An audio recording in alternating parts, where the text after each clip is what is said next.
Thanks for checking out this episode of the podcast. As you can tell, this is a Rocklahoma review. But before we get into this, I wanted to throw a quick shout out to Kevin Graham. You're going to hear his name come up throughout this podcast several times because he's become a good friend of ours. We hung out with him many times throughout the weekend. Lots of stories and everything to go with that. But Kevin had to leave Rocklahoma early on Sunday because he found out that he had lost his brother. And so I just wanted to throw this in here and say, we're thinking about you. We love you. We're sorry about your loss. It's always hard when you lose anyone, but especially someone as close as a sibling. So much love goes out to Kevin Graham. And we'd like to dedicate this episode to you, brother, because you are as much Rocklahoma as anyone is. And I also wanted to throw a quick shout out to someone I forgot to mention during the episode, which is Billy Bristol. He came by our campsite tons of times to hang out. We always have a great time talking to him. On my birthday, Sunday night, after everything was winding down, I was starving. And we were sitting over there, me, Tracy, and Maggie, getting ready to go to Camp Yeager to check out Mycah. And Billy just randomly shows up out of the blue, and he's got a hot dog from the doghouse. And he said, "Hey, brother, happy birthday. I brought this for you." And he didn't even know I was starving. So thanks again, Billy, for that. Much appreciated. Let's get into this episode right now.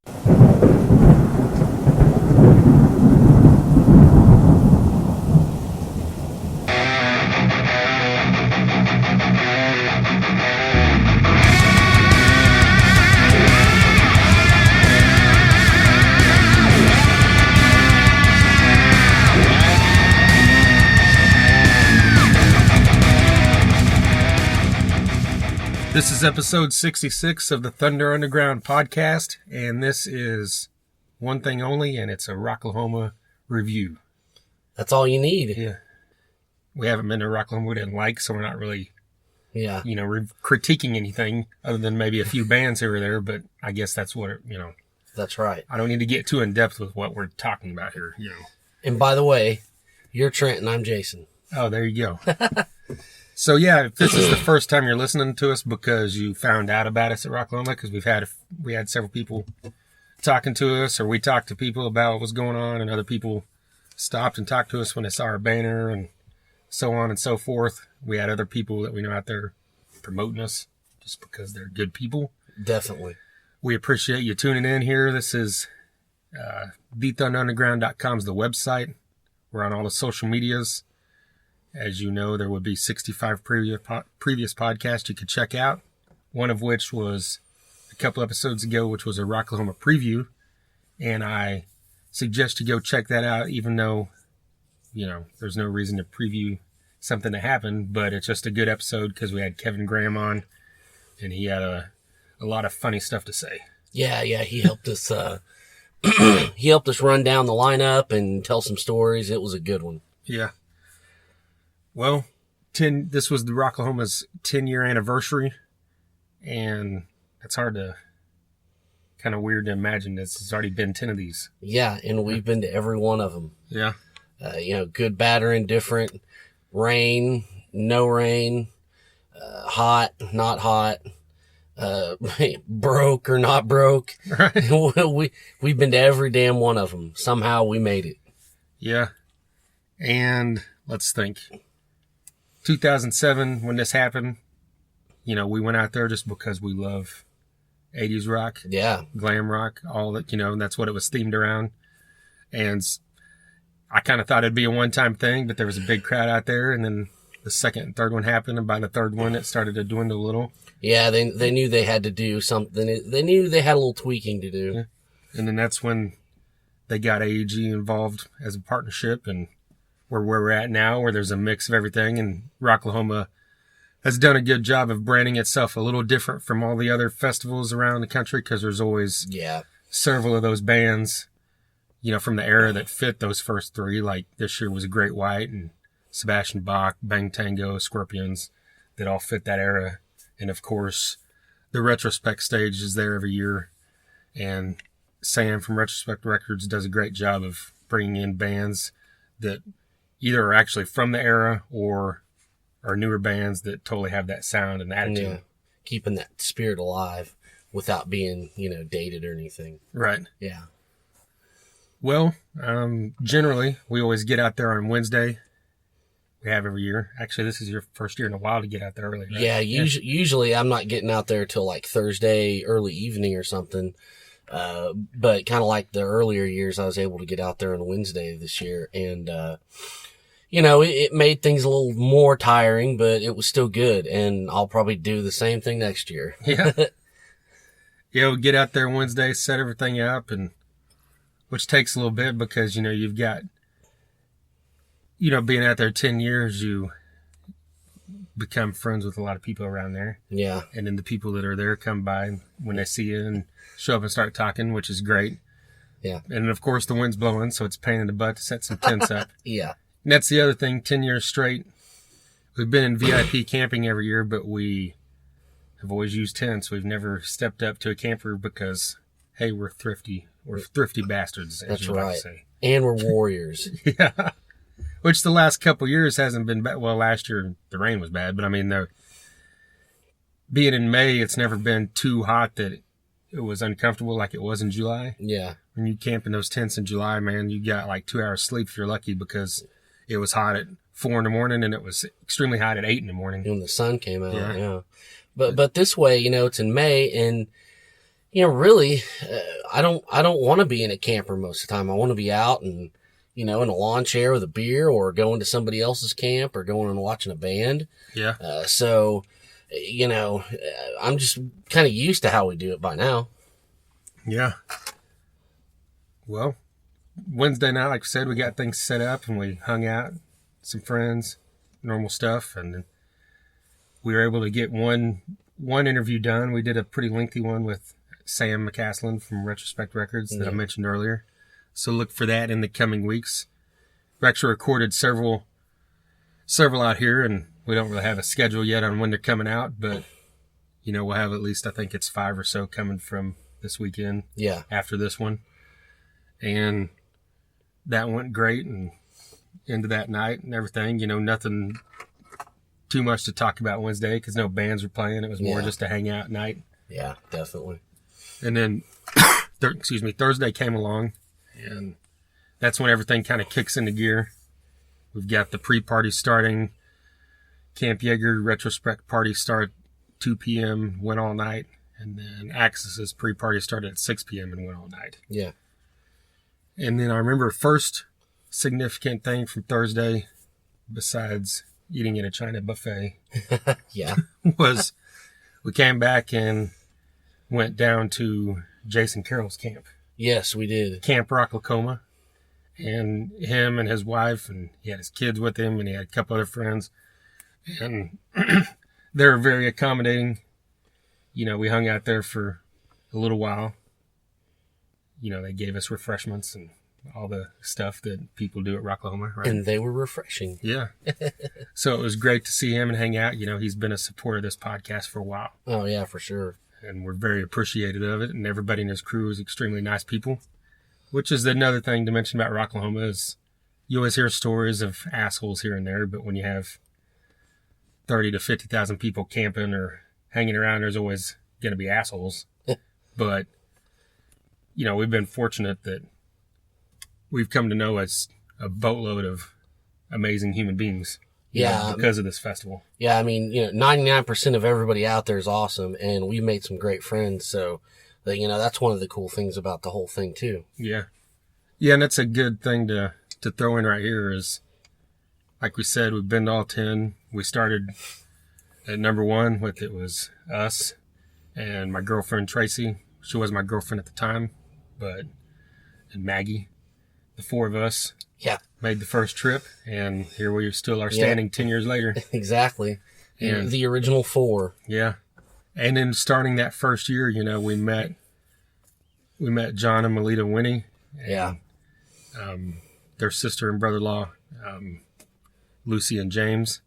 And that started off, this funny story, I'm not going to get too detailed about it, but that started off a little contentious. Like Tracy and Maggie, I think, were kind of getting into it a little with them, when no fault anybody's, but because that's who our seats were next to that first year, right? Yeah. Okay, that's right. Yeah, our seats were right between them and then Sean and Candy. And Trevor.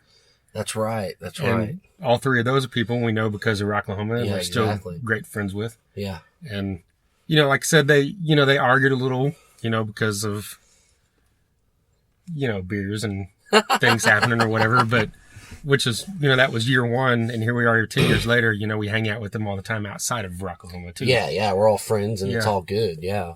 And I mentioned Shawnee Candy and Trevor. All three of those people sat on the other side of us in the row, and we're all good friends with them. Yeah. See them tons of times outside of Rocklahoma as well. Yeah. And Shawnee Candy actually camp with us now too. That's right. That's right. Tells you that, we're not just saying we're friends, we truly are. Rocklahoma brings people together. Yeah. Then, of course, there's Carl, who we met the first year. Oh, yeah. And we've known him now for 10 years, and we hang out with them all the time. Carl's group with Kevin and Becky and Robin and Gordon, same way. We see them tons of times outside of Rocklahoma, became great friends, and there's other people in there, and obviously in the past, every year, you meet someone new. Yeah. In the past few years, we've mentioned Kevin Graham a tons of times. Oh, we've known him now for a couple years and consider him a great friend. And the list goes on and on. Yeah. Yeah, we could be here for an hour just about all the people. Yeah. Yeah. Well, we got over to this pre-party. We're not going to, obviously if you don't hear a band mentioned, it's probably because we didn't see him. So yeah. Yeah. And I mean, and that's one thing. It's like, we all had all these plans to go here and go here and go see this band and go see this band. And once you get here, once you get there, it gets all fucked up. I mean, because, it's just the chaos of it, or, the excitement of it. You're partying, and then this guy comes up to your camp, or these people come up there, or you go here. And next thing you know, it's 3 a.m. and, you've forgotten something, or you've missed something. And it's just, it's just a huge, huge mess sometimes. So if we missed, anybody or any bands, it wasn't because we meant to. It's just kind of the Rocklahoma, scramble, Yeah, there's someone made it. I think it was Kevin made a post last night that said next year I'm not making a schedule to see anybody or meet anybody, so I don't offend anybody when I don't show up. And I said, that's a great point, because I know I told a few people I will be there to see your band, and then I wasn't. Yeah. So I'm sure that it's not, they had tons of people there, so they're not worried about the fact that I'm not, but I just hate doing that. Yeah, you hate if you say that you're going to do it and you don't. Yeah, exactly. Well, it's like, I think I mentioned, it's like back in the day when we used to go South by Southwest. Yeah. You try to make a schedule, but it's out fuck the window. all that. Yeah, it's in a couple hours. Yeah, out the window, because everything's just crazy everywhere. Well, South by Southwest, it's scattered all over the place in Rocklahoma, in a sense as well, because you've got bands playing at Camp Yeager and Axis, and there's really not a way to get to each of them quickly. It's not a far walk, but it's like you're going to miss a band if you're walking to see another band, that kind of thing. And especially the shows that are after the full day, normal Rocklahoma shows. You get tied up talking to someone or hanging out, and then you realize, oh crap, I missed this band or whatever. That's right. Yeah. But the first band we made sure to get over there to see was the Devil You Adore. Yeah. And their time slot was 4 p.m. But we got over there and some other band was playing. And then we got word from someone else that they were stuck on the other side of the grounds, because the people that were letting people drive through didn't let them drive through because they didn't have VIP campsite passes. Yeah. Because they were camping in GA. Yeah, and they're like, look, we've got a trailer of gear because we're going to play at this stage right over there. And, you can hear more about this story actually when we recorded an interview with the whole band, and, they kind of went into detail on what happened. So it's a pretty good story. So there was kind of a mix up, and we had actually planned an interview we were doing that day to so we wouldn't miss the Devil You Adore. And then the time slot that they ended up playing was right during our interview, so we did miss them. Yeah.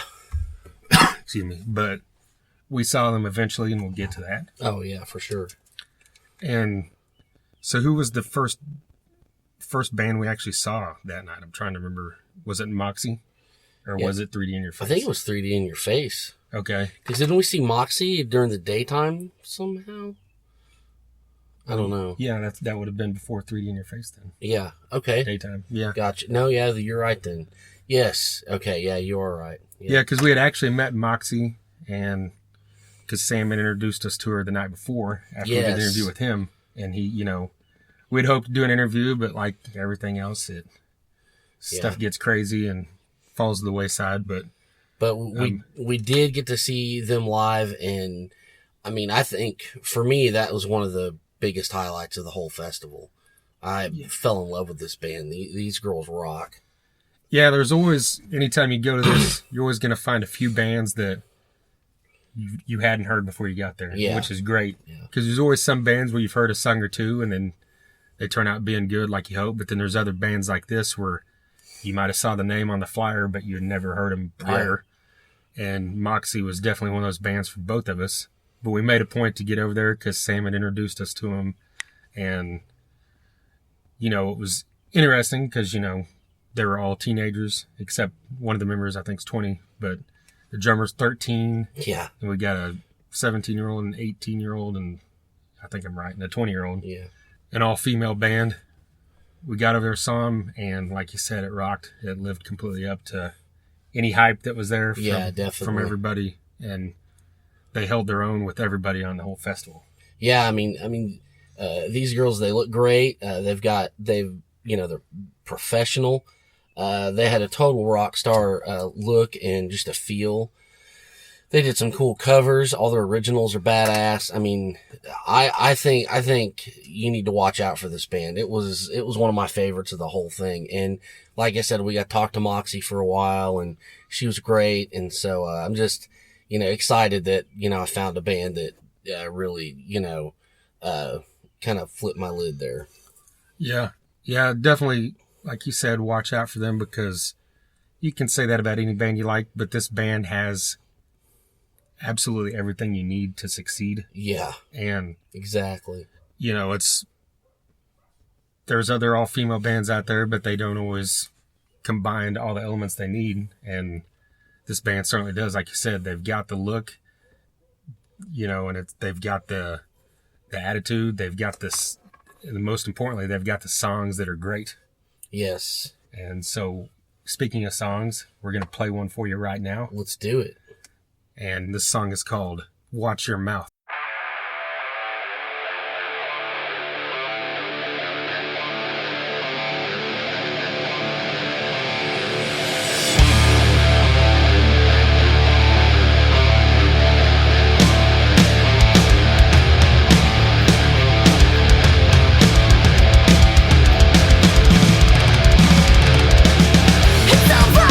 Too late, your time, why say I showed you all my blood?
All right, that was Watch Your Mouth from Moxy and the Influence. Great song, great groovy guitars, just fast in your face. One thing you mentioned they did covers, here and there.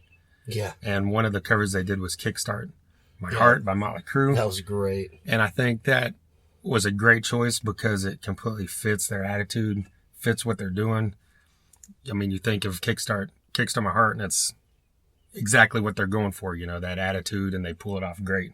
Yeah. I don't want to make obvious comparisons, but I've got to, like Joan Jett, because even though she doesn't technically sound like Joan Jett, it's, everything about Joan Jett, is that in your face, balls out, rock and roll, rock star attitude. Oh, yeah. On stage, and that's exactly what Moxy had and what this whole band has. Yeah, I mean, it's just a perfect package, and I mean, I gotta think this is going to take them places. Great stuff. This is from their EP called The Best Revenge that just came out a couple weeks ago, mid-May.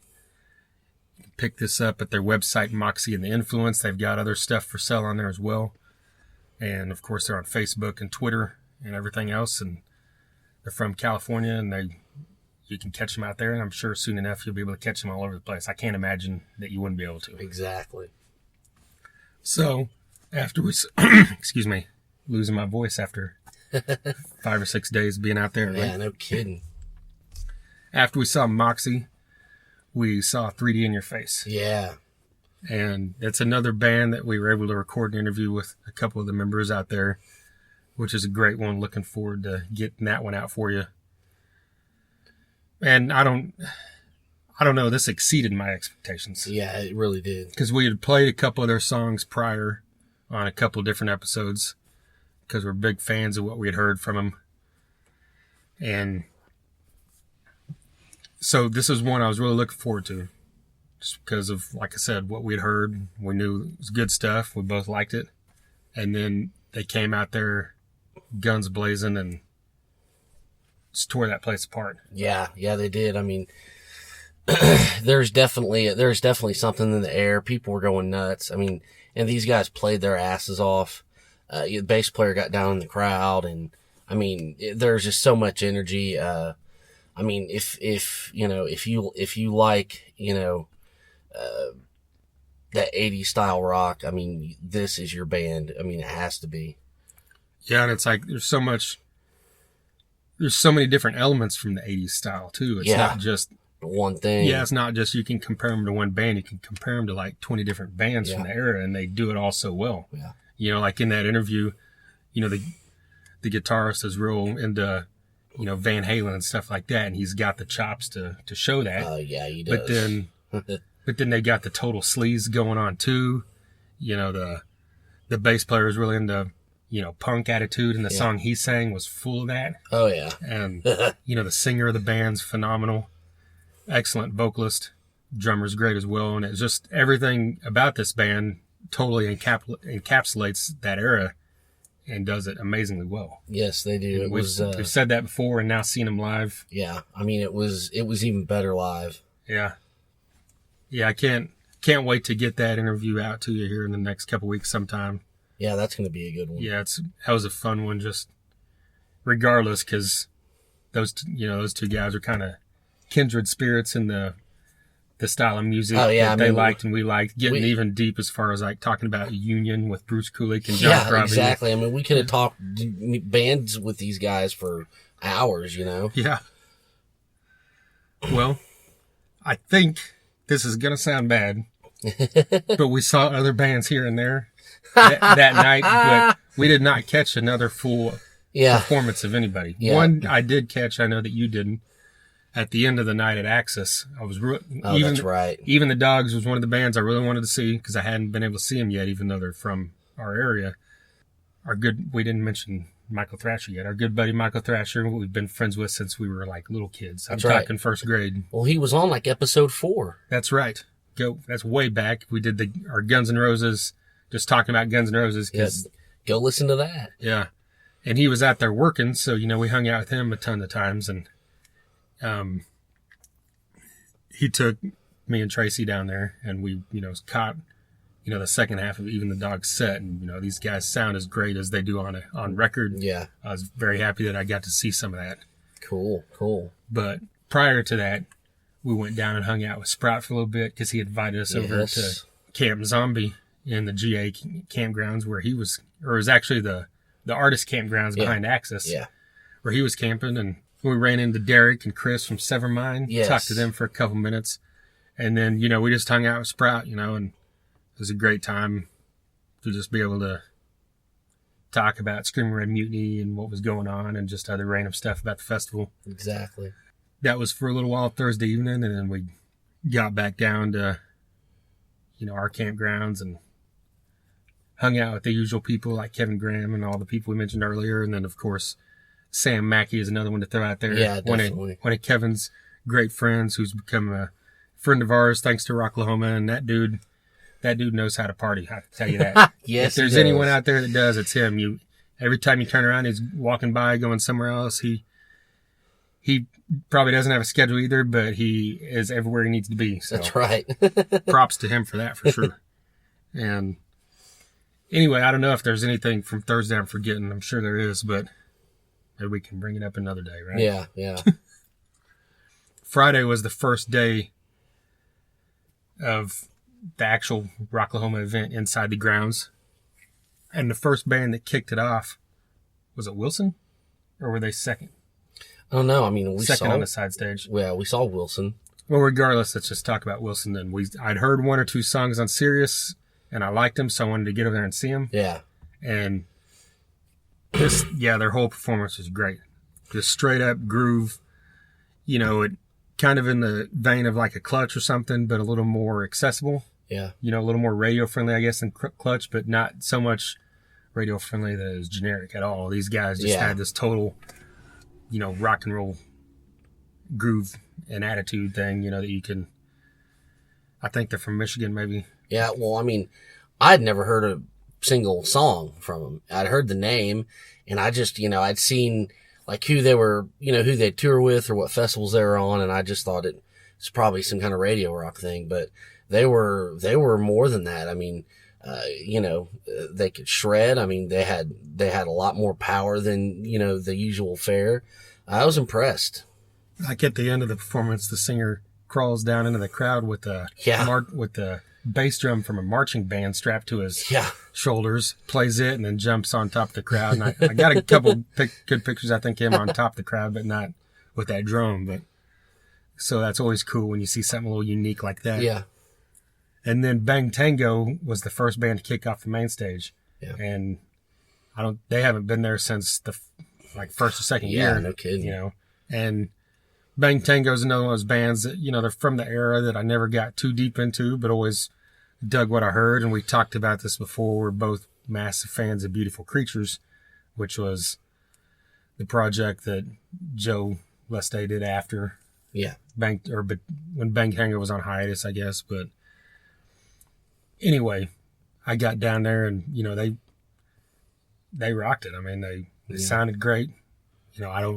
Like I said, I don't know enough about them to know if there are other original members besides him, but, the band sounded great and they fit right in, with everything else that was going on. So it wasn't like it was out of place or anything. And I'm sure there's a lot of people that are into newer stuff that didn't know who they were because they weren't massive back in the day. Yeah. But anybody from our time period knows them. Oh, yeah, definitely. And another interesting thing to point out, I was wearing my John Corabi as Motley Crue t-shirt. And I got down there and I walked up, got pretty close to the front. I think it was one person in front of me. He walks over on the stage and is singing and saw my shirt and pointed and started laughing and missed 2 or 3 words in the song there. So I thought that was cool. All because of you. Yeah. And Friday is the only day where I liked every single band on any stage. Yeah. Because I liked every single band on the main stage. Knowing that beforehand, going in, that's where I liked every band. Yeah. And one of those bands, Pop Evil, and I know you don't really carry the way, but I caught like half their set just because I wanted to be able to see them. I've seen them several times. Yeah. They sounded good, but there's not much to say other than, if you like them, they're a great live band. They sound good. The new drummer fits the same spirit as the the previous drummer. Yeah. I know you talked about on the preview. Well, that's good. Yeah, I mean, she's full of energy, standing up a lot, and all over the place. Yeah, well, they need that. Yeah. And then 6 a.m. Yeah. This is definitely one of my highlights because it lived up to everything I hoped it would. I was a huge fan of their first 2 albums, and they rarely ever played shows back then. If they did, it was like once a year. Yeah. Because, he stated it was never going to be a live band, but I guess once Motley Crue came to an end, they decided this was going to be a full-time deal. Yeah. And so now they're out touring the past year or two, and they definitely bring it live. I mean, you've got, veterans of the scene with DJ Ashba and obviously Nikki Sixx, Yeah. Who are out there bringing it. Both excellent at what they do. James Mycah sounds as flawless live as he does on record. Like I said in the preview, it was amazing to be able to see Nikki Sixx on stage with someone that knows how to sing in a live setting. And Yes. they pulled it off. Well, good. So I was very happy with that. I got up. That was one of the bands I had pit passes this year, and I was able to get up really close for, I think, maybe 1 or 2 people in front of me. So Yeah. it was cool to see Nikki Sixx in that setting like that, Oh, I bet. So shortly after this, I believe, was Megadeth. Yeah. And we both knew going in this was going to be one of our highlights because if you've listened to this podcast, they're one of our favorites our whole life. Oh, yeah. I mean, And when they played Rocklahoma a few years ago, the sound was a little off. It was still a good performance, but it was one of the less memorable we've ever seen from them. yeah. But this one, I think, would count as one of the most memorable we've ever seen from them. Oh, I think so. I mean, I don't know. They were just on. And, it's these festivals, and they're going to have just a set that's hits, but it did, and we're nerds for this band, so we always like the deeper cuts. But it didn't matter. I mean, they were so on, and, I mean, it just clicked, and it was, everybody in the crowd was into it. They all looked happy to be there. I mean, it was just, it was such a fun set. And, I liked, like I mentioned to you, I like the way they close their set. They've always done it like that with the the backing music, and they're talking, and, and the bow, and I just, it gives such a grand feel to everything. I mean, they're one of my favorite bands, and they just brought it hardcore. Yeah. He sounded amazing vocally, and the set list was on point. I mean, Yeah. Megadeth's another one of those bands that if Dave, walked up to me and said, "Here, make the set list," it's going to be totally different than Yeah. what the majority of the crowd wants to hear. That's right. Or what they're going to play. But you can't complain because everything they do is great. Yeah. And they book in the show with 2 classic Rust in Peace songs with Yeah. Hangar 18 and Holy Wars, And that works. which is awesome. Totally. Yeah. And then, I mean, it's great when a band could come out guns blazing with a song as iconic as Hangar 18, Yeah. and then still finish the set with something else iconic. Exactly. And right in the middle were their 2 biggest hits, Yeah. with Sweating Bullets and Symphony. and then of course Peace Sells, which is another classic. Yeah, and they threw in 3 new songs. Yeah, and then if you haven't heard the new album, the whole thing's great. Yeah. And the songs they're playing, Dystopia, The Threat Is Real, and what am I forgetting? Fatal Illusion. Fatal Illusion. All 3 of those are great. Come off amazing live. Yeah. Kiko was phenomenal. And then And they had Dirk Verburen from Soilwork on drums. yeah. And he nailed it all. And that's the closest I've ever gotten to see Soilwork, damn it. One day maybe you will be fortunate enough. One day. I saw him at the Chameleon Ballroom when that was still open, and it was That's insane. a highlight of my life. I bet. Okay, then we had the Sword on the side stage.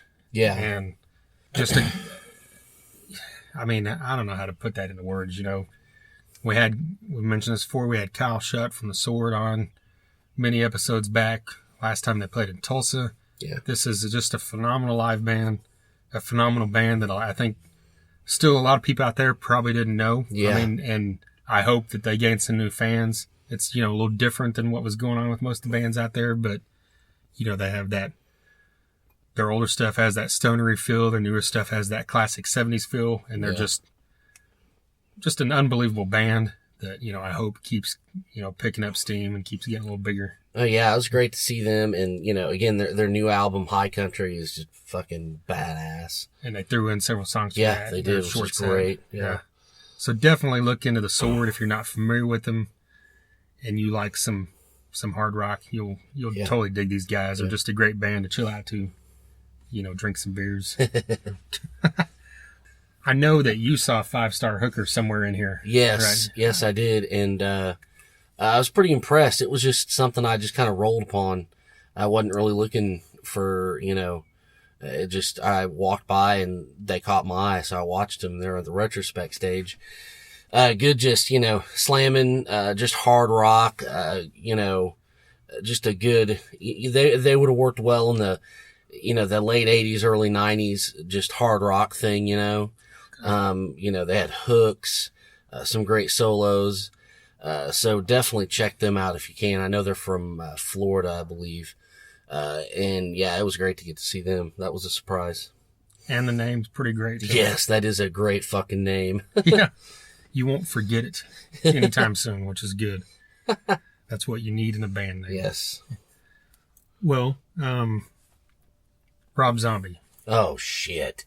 Rob Zombie freaking ruled. I mean, you've got the stage show going on, of course, but, the showmanship of all 4 of these guys, Zombie is just a monster, on stage, literally and figuratively. He sounds great. He moves great. Each band member has their own thing going on.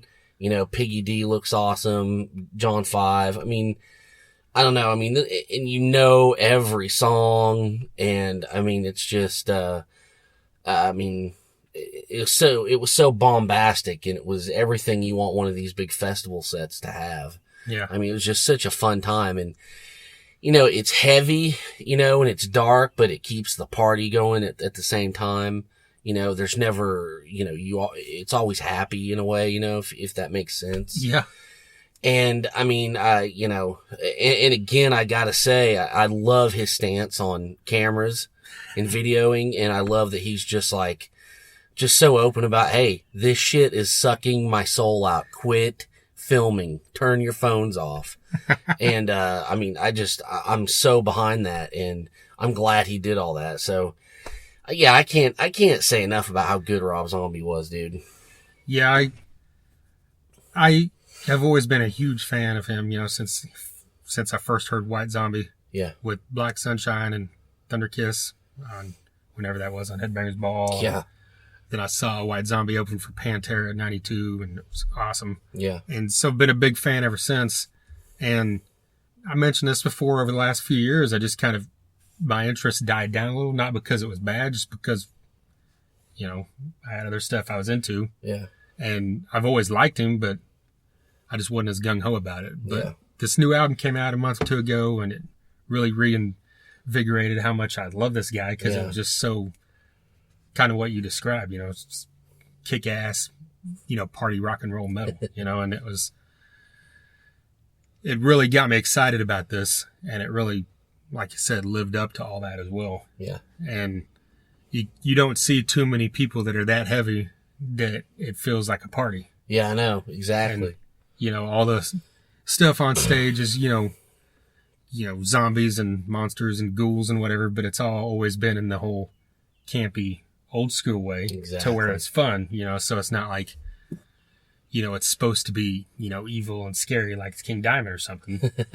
And he does just such a great job at getting the crowd going no matter what. He's so into it. He's all over the place, and he's just everything you want a performer to be.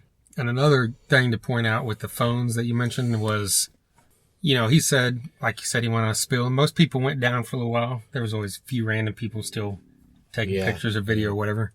But then he got to a point where he kind of did a tribute to Ben and Cody. Yes. Who were the 2 young guys that unfortunately lost their lives last year. If you don't know that story, just Google Ben and Cody Rocklahoma. You'll find it. Oh, yeah. it was very unfortunate they left during the storms and didn't make it. And one of them, I believe it was Cody, was a huge, Rob Zombie was his favorite artist. And Rob Zombie, posted about it last year during the search for him, which was really awesome. And so I guess he made it a point this year to point out, let's pay respect to these guys. And he said, everybody put your damn phones down and pay respect. And everybody did, which is good. I mean, when I looked around, I didn't see anybody. Yeah. And, it was cool because it wasn't like your normal, when an artist does that, it's like, here, let's pay respect. And they say 5 words about it and go on. That's I right. mean, he went on like a 2-minute spiel about it. He'd walked through the crowd and found 2 posters someone had made with each of their pictures on it. Yeah. Held them up and said which one was which, and talked about when he met Cody, said he remembered it and everything. And then, he set the 2 pictures down in front of his one of his risers that had the, all the digital images going on in front of it.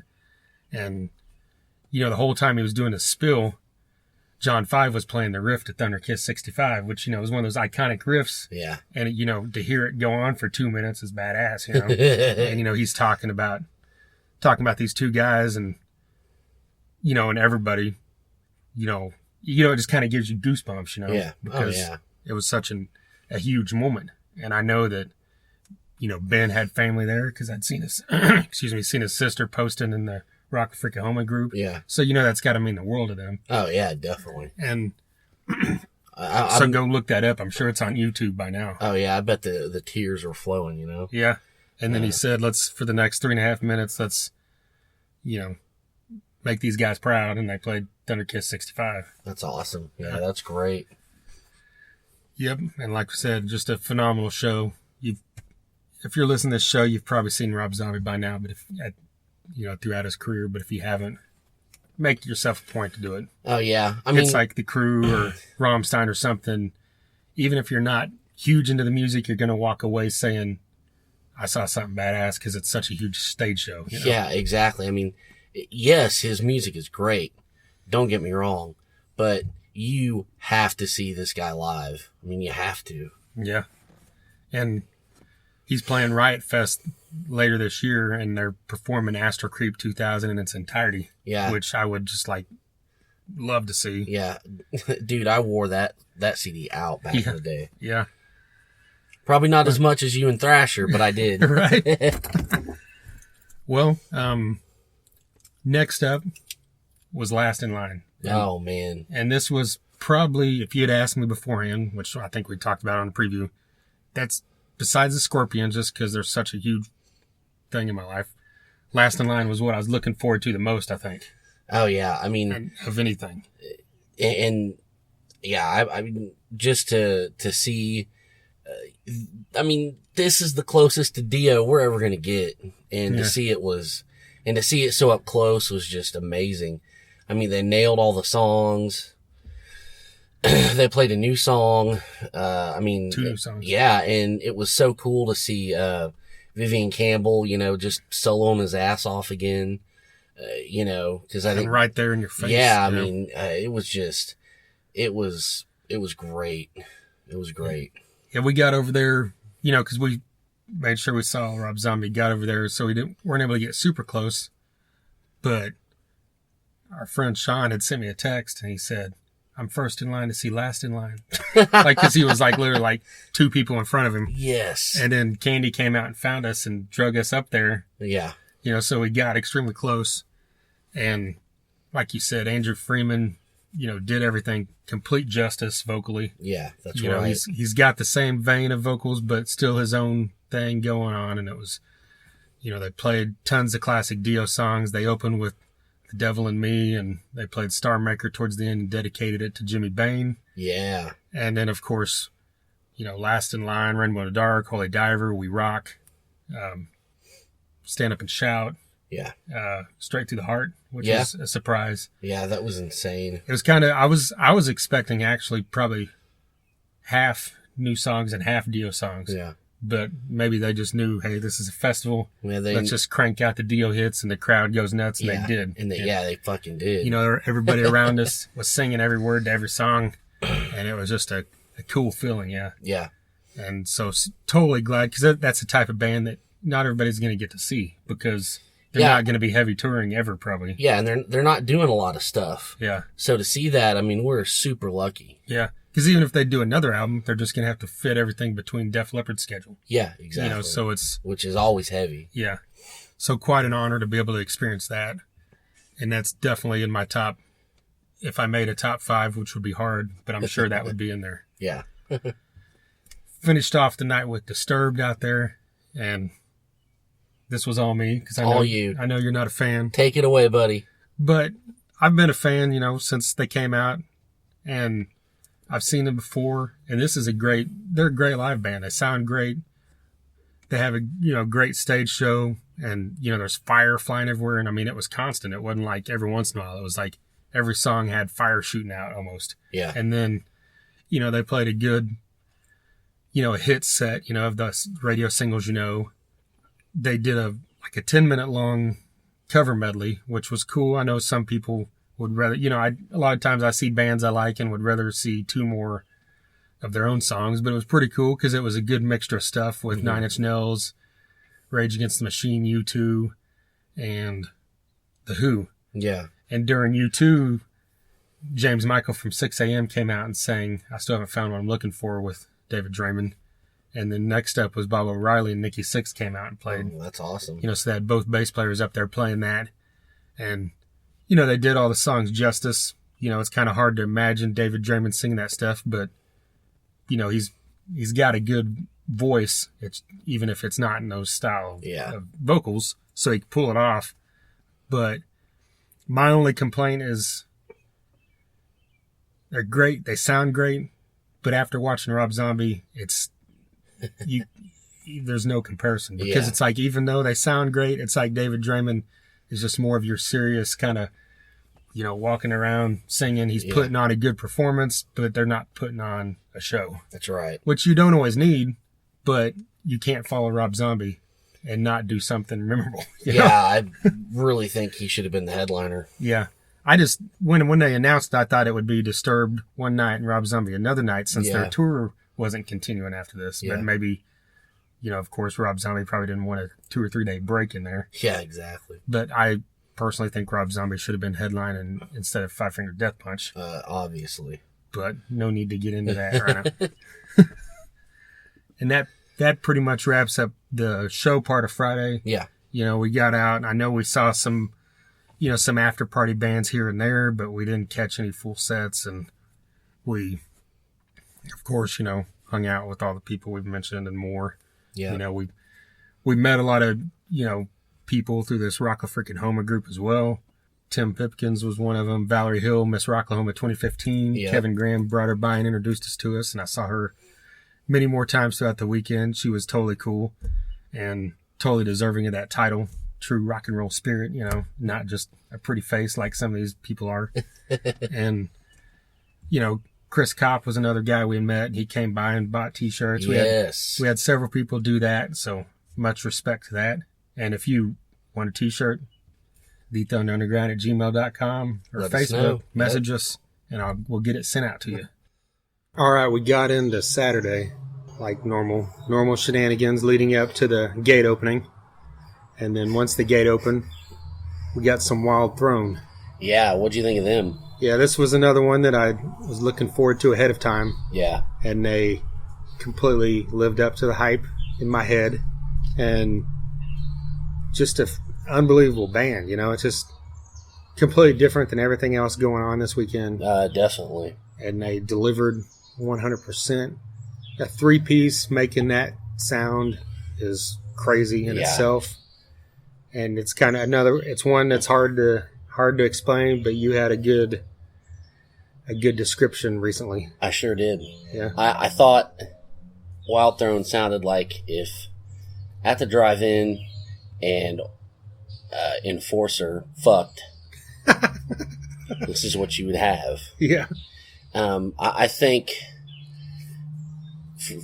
live, that took on a little bit different of a thing. On record, that's what I really thought. But they seemed a little bit more themselves, or I don't know if that's a good way of putting it. it seemed a little bit more original live, you know, and I really liked how the singer / guitar player, he, you know, would manipulate his electronics a lot, like his pedals and stuff, and for weird sounds and different feels. And, you know, it's kind of like when we talked to our buddy Trevor. Yeah. Afterwards, yeah. We got to mention him. Yeah. We love that guy. And he kind of had the same word I used, was kind of an avant-garde metal. Yeah. You know, and it was funny that we both kind of said it almost at the same time. And they really do. It's like, if, you know, think about your Faith No Mores and you're at the drive-ins, but maybe just a little heavier. Mastodon, but a little lighter. Yeah, exactly. That's a good way right there. That's a great way of putting it. So I mean, they were completely original. I mean, so it was just really glad that it was a good decision to go see them. And the singer was drinking hams, which is amazing, right? Because that's the kind of cheap beer I love. So you had a man crush develop right there, right? Bam, exactly. Yeah. But another thing Trevor pointed out when we were talking to him after was, he said, you know, he was up front, you know, on the rail, and he's like, you know, you're watching a band and you're just like grooving and, you know, nodding your head, banging your head, throwing your fists. But he's like, it was so hard to do because of their time changes that you didn't want to look like stupid, you know, banging your head at the wrong speed or something. Yeah, that's right. You just kind of paying more attention to the music or what they're doing than you normally might, you know? Yeah, exactly. But yeah, that's definitely one I would just, you know, that I could tell you their sound's not going to be for everybody, but they're definitely worth checking out. And if you're into like all the bands Jason mentioned, or System of a Down's another one that he kind of falls along the lines of vocally at times. Yeah. You know, that if you're into Faith No More, At the Drive-In, any of that stuff, and you like some heavier rock and roll, you're probably gonna dig these guys. Their album is just great from start to finish, and it's definitely worth checking out. So who did we have after them? I don't know if this is going to be in order, but it doesn't really matter. Sevendust was probably the next band. Yeah, because I think they were at like 4:45 or something. Okay. Yeah, on the main stage. Yeah. And fortunately, like I said, I had pit passes, and this is one of the ones I was fortunate enough to get clear up to the rail for. I bet. So I had front row for one of the bands that, you know, has been a favorite of mine since 97 when their first album came out. Yeah. And here we are almost 20 years later. A consistent band when it comes to albums, even more consistent when it comes to live. I can't stress this enough. You know, they're on a bill with the Scorpions and Last in Line and, you know, these phenomenal live acts, and they belong at the level of those bands. Yeah, I know. Well, go ahead. Oh, no, I was going to say LaJean Witherspoon. I'm going to say this again about Jamie Jostad, but LaJean Witherspoon is one of the most underrated frontmen in the history of rock and roll. Yeah, he is. And, you know, because that voice is phenomenal, and he's, you know, nonstop. In the middle of songs, in between every songs, he gets the crowd pumped and going. You look around, even if people aren't singing the words, they're rocking out and having a great time. And that's exactly what you need from a frontman. Yeah, all eyes are on him. And, I mean, you know, kind of like what you were kind of alluding to a minute ago, I think it was kind of horseshit that they were on at 4:45. Right. In the afternoon. They should have been a little bit higher on that bill. I mean, they sounded perfect. You know, they all just nailed their parts. I mean, and what I thought was fun about their set was, you know, they kind of took a couple of their usual songs and just said nope. And they made a pretty unique set with. There was no Black or No Denial. Yeah, which is, you know, hey, that's fine with us. We've seen them a bunch of times, you know. Yeah. But yeah, that was a great set list. You know, it had a couple new tracks and some other great ones. Yeah. You know, I mean, and I hadn't seen them in like 6 years, so I was just so glad they were finally back. Yeah, they're just one of those bands that. Not just LaJean. I mean, the whole band has never got to the level that they should be. Yeah. Because they're so much better than tons of bands that are more successful than them. Yeah. And they always got kind of lumped into that new metal thing, even though they never really had that sound. No, they didn't. And they never had rapping. They never had a DJ. It was just good, chunky, just metal. Yeah. And modern metal for when they came out. And I think that Clint Lowry and John Connolly, I think they should be up there with Ace and Malcolm and wow. and Joe Perry and Brad Whitford. I mean, those guys are underrated players, and I don't know I don't know why they're not on the cover of guitar magazines, but I mean they should be, I think. Yeah, I can't say enough about how I went into it really excited to see them, but I've seen them so many times and I love them so much that it wasn't like a Last in Line or even a Wild Throne or something where I was like extremely gung-ho about it because I hadn't seen those bands before. Yeah. But Sevendust just confirmed to me why I love them so much, and it was easily one of my top 5 highlights. No kidding. No kidding. You can't. There was very few bands out there that were better than them live. If anyone was, they were equal. Yeah. I thought. As we mentioned before, our buddy Mike Thrasher worked there, and they're allowed to go see, if they want to go see a band, they can take 45 minutes off and go see a band or whatever. And so when I was on my way to my seat, I saw him back by the sound booth watching them. And I was like, motherfucker, come up to my seat. We're watching Sevendust. And because, thanks to you, me and Maggie had pretty good seats this year. And we were up pretty close. And, it's like, I think, when was the last time me and Mike Thrasher watched a band together? It was at least 10 years or something. Right. So that was awesome, So, yeah, just, another memory made. Sevendust was great. Definitely. Can't wait to see him again in a headline capacity where we can get a full-on show. Because that was, 7 songs maybe? Yeah. Well, I think probably next up might have been Devil Driver. Yeah. And this was another one of my ones I was definitely looking forward to because my bucket list of who I haven't seen is winding down pretty low. And they're one of the ones on there because even though I've loved them since that first album came out like 15 years ago, just something happened. Every time they came around, I was either gone, out of town, had something else going on, just missed it for some reason. Yeah. So this was my first opportunity to ever see this band live. And I've seen Dez live, a few times with Coal Chamber, so I know the guy brings it, but this band's just even better, more intense, more metal. And, they had a really good crowd, which I was really happy about. They picked up a lot of steam recently, I think. Probably, like I mentioned to you, probably thanks to longevity. I know Jamie Josta supports them. They're on tour with him. Yeah. That probably helps some. And my only complaint about their set was, for some reason, that the sound level seemed lower than Hatebreed and some other bands on that stage.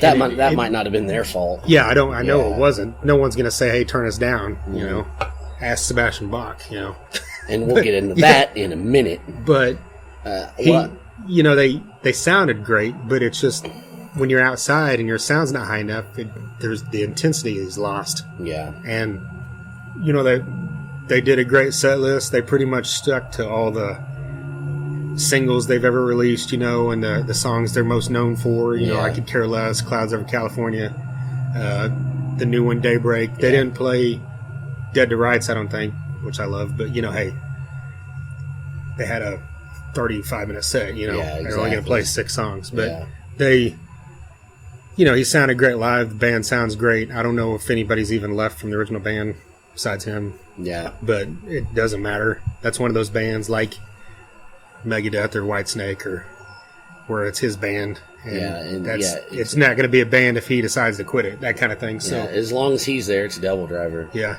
And I was glad that Rocklahoma was really, bringing some heavy stuff. I like that, and I like the fact that this is kind of a side note, but they opened their opening track, their intro track was Louvin Brothers' Satan is Real. That's right. And, I've said that for years. I'm like, some band needs to use that for their intro track because that is just badass.